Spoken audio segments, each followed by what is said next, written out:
Hi, adios amigo ഏറ്റവും പുതിയ ചിത്രമാണ്. കണ്ടപ്പോൾ എനിക്കുണ്ടായ അനുഭവമാണ് പങ്കുവെക്കാൻ പോകുന്നത്.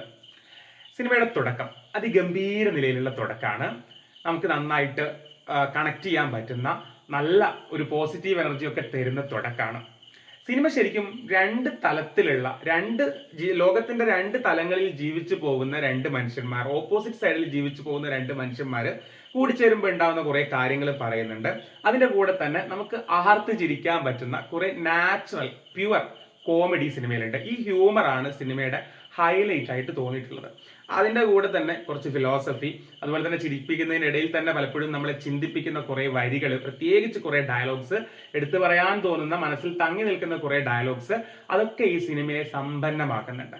മ്യൂസിക് അടിപൊളിയായിട്ടുള്ള ഏറ്റവും മികച്ചൊരു മ്യൂസിക് തന്നെയാണ്. ഈ സിനിമയുടെ സ്ക്രിപ്റ്റ് പല സ്ഥലത്തും വീഴുമ്പോൾ അതിനെ ഇങ്ങനെ അപ്പ് ചെയ്ത് കൊണ്ടുവരുന്നത് അതിന്റെ മ്യൂസിക് ഡിപ്പാർട്ട്മെന്റ് ആണ്, BGM ആണ്. മ്യൂസിക് പറയുമ്പോൾ BGMന്റെ കാര്യം മാത്രമല്ല, ബ്യൂട്ടിഫുൾ ആയിട്ടുള്ള സോങ്സും ഉണ്ട്. നമുക്ക് നല്ലൊരു ഫീല് തോന്നണം എന്ന് വിചാരിച്ചിട്ട് അതിൽ ചെയ്യുന്ന പാട്ടുകൾ ശരിക്കും ആ പോസിറ്റീവ് ഫീലിംഗ് നമുക്ക് തരുന്നുണ്ട്. അപ്പോൾ അത് ഇങ്ങനെ കണ്ടുപോകുമ്പോൾ തന്നെ രസിച്ചിരിക്കാൻ പറ്റും ഒരു പോയിന്റ് വരെ. പക്ഷെ ആ ഒരു പോയിന്റ് കഴിയുമ്പോൾ, പ്രത്യേകിച്ച് ഈ സെക്കൻഡ് ഹാഫ് ഒക്കെ എത്തുമ്പോഴത്തേക്ക് കഥ ശരിക്കും ദുഃഖം, സന്തോഷം, ഈ രണ്ട് കാര്യങ്ങൾ ഇങ്ങനെ വെക്കുവാണെങ്കിൽ കഥ ഇങ്ങോട്ടാടി ദുഃഖത്തിലേക്ക് സന്തോഷത്തിലേക്ക് ഇങ്ങനെ അങ്ങോട്ടും ഇങ്ങോട്ടും ആടിക്കളിക്കുന്നത് കാണാം. കഥാഗതിയിൽ വലിയ മാറ്റം ഒന്നും ഇല്ലാതെ തന്നെ അങ്ങനെ ഒരു ചെറിയ ഇഴച്ചില് സെക്കൻഡ് ഹാഫിൽ നമുക്ക് ഫീൽ ചെയ്യും. പക്ഷെ എന്നാലും അതൊന്നും നമ്മുടെ ആസ്വാദനത്തെ കാര്യമായിട്ട് ബാധിക്കുന്നൊന്നുമില്ല. നമുക്ക് എവിടെയോ മടുക്കുന്നു എന്ന് തോന്നുമ്പോൾ അവിടെ BGM കയറിയിട്ട് നമ്മളെ ഒന്ന് കൂളാക്കും. അങ്ങനെ BGM സഹായിക്കുന്നുണ്ട് ഈ കഥയെ. അത് മാത്രമല്ല, നമുക്ക് എവിടെയെങ്കിലും മടുക്കുന്നു എന്ന് തോന്നുമ്പോൾ ഒരു ഹ്യൂമർ കടന്നു വരും, നമ്മളെല്ലാവരും ആർത്ത് ചിരിക്കും.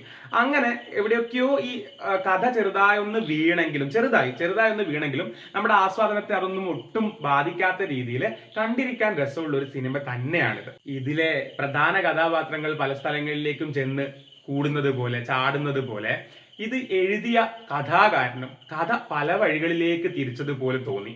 കഥയ്ക്ക് ആവശ്യമുള്ളതും ഇല്ലാത്തതുമായിട്ടുള്ള കാര്യങ്ങളിലേക്കൊക്കെ, വള്ളിക്കെട്ടുകളിലേക്കൊക്കെ പോയതായിട്ട് തോന്നി ചില സന്ദർഭങ്ങളിൽ.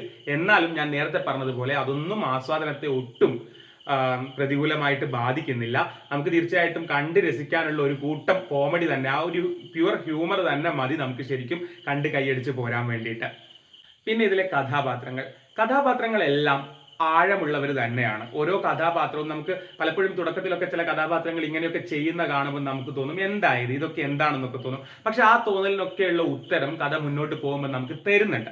അതാണ് ഇതിന്റെ മറ്റൊരു പോസിറ്റീവ് സൈഡായിട്ട് തോന്നിയിട്ടുള്ളത്. അത് മാത്രമല്ല, ഇതിൽ പറയുന്ന പല ഫിലോസഫി അല്ലെങ്കിൽ പല ഡയലോഗ്സും നമ്മുടെ മനസ്സിൽ കുറെ കാലം തങ്ങി നിൽക്കാൻ പ്രാപ്തിയുള്ള, പലതും നമ്മൾ ഓർത്തിരിക്കേണ്ട ഡയലോഗുമാണ്.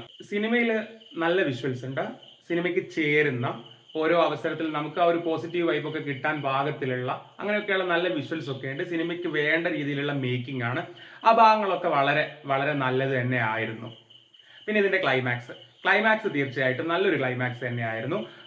ഇതുപോലെയുള്ള ഒരു സിനിമയ്ക്ക് വേണ്ട നല്ല ക്ലൈമാക്സ് ആണ്. പിന്നെ നമ്മൾ ആക്ടേഴ്സിന്റെ പെർഫോമൻസ് പറയുമ്പം ശരിക്കും സുരാജ് വെഞ്ഞാറമൂടിന് തീർച്ചയായിട്ടും ഈ ഇമോഷണൽ സീൻസ് ചെയ്യാൻ ഒരു പ്രത്യേക പ്രാഗൽഭ്യമുണ്ട്. അത് ഈ സിനിമയിൽ നമുക്ക് കാണാൻ പറ്റും. ആ ഒരു ക്യാരക്ടർ, അതുപോലെ ആസിഫ് അലിക്ക് തന്നെ ആ ഒരു തെറിച്ച ക്യാരക്ടറൊക്കെ ചെയ്യാൻ ആ ഒരു യൂത്ത് ഉണ്ടല്ലോ, ഈ കാര്യത്തോടൊപ്പം വലിയ കാര്യഗൗരവമൊന്നും ഇല്ലാത്ത ആ ഒരു യൂത്തിന്റെ ക്യാരക്ടറൊക്കെ കാണിക്കാൻ ആസിഫ് അലിക്ക് പണ്ടേ ഒരു കഴിവുണ്ട്. അപ്പൊ ആ നിലയിൽ ഇതിന്റെ അഭിനേതാക്കളെ തിരഞ്ഞെടുത്തിരിക്കുന്നതൊക്കെ വളരെ കൃത്യമായിട്ടാണെന്ന് നമുക്ക് തോന്നുന്നു ഇത് കാണുമ്പോൾ. ആസിഫ് അലി ചെയ്യുന്ന ക്യാരക്ടർ ആയി കഴിഞ്ഞാലും അല്ലെങ്കിൽ സുരാജ് വെഞ്ഞാറമൂട് ചെയ്യുന്ന ക്യാരക്ടർ ആയി കഴിഞ്ഞാലും ഇത് ചെയ്യാൻ വേറൊരാളില്ല എന്നൊക്കെ നമുക്ക് തോന്നില്ലേ? അങ്ങനെ നമുക്ക് തോന്നും അവരുടെ പെർഫോമൻസ് കാണുമ്പോൾ. അങ്ങനെ ആകെ മൊത്തം പറഞ്ഞു കഴിഞ്ഞാൽ വലിയ ബോറടി ഒന്നും ഇല്ലാതെ കണ്ടിരിക്കാൻ പറ്റുന്ന ഒരു സിനിമയാണ്. എന്നാൽ വളരെ മികച്ചതാണോ എന്ന് ചോദിച്ചു കഴിഞ്ഞാൽ അതുമല്ല. നമ്മൾ വെറുതെ പോയി രസിച്ചിങ് പോരാൻ തോന്നിക്കഴിഞ്ഞ് പോവുകയാണെങ്കിൽ രസിച്ചിങ് പോരുകയും ചെയ്യാം, കൂടെ ബോണസ് ആയിട്ട് കുറച്ച് ചിന്തിക്കുകയും ചെയ്യാം. ഓക്കെ, അപ്പോൾ ഇതാണ് ഈ സിനിമയെ കുറിച്ചുള്ള എൻ്റെ അഭിപ്രായം. നിങ്ങളുടെ അഭിപ്രായം താഴെ കമന്റ് ചെയ്യാം.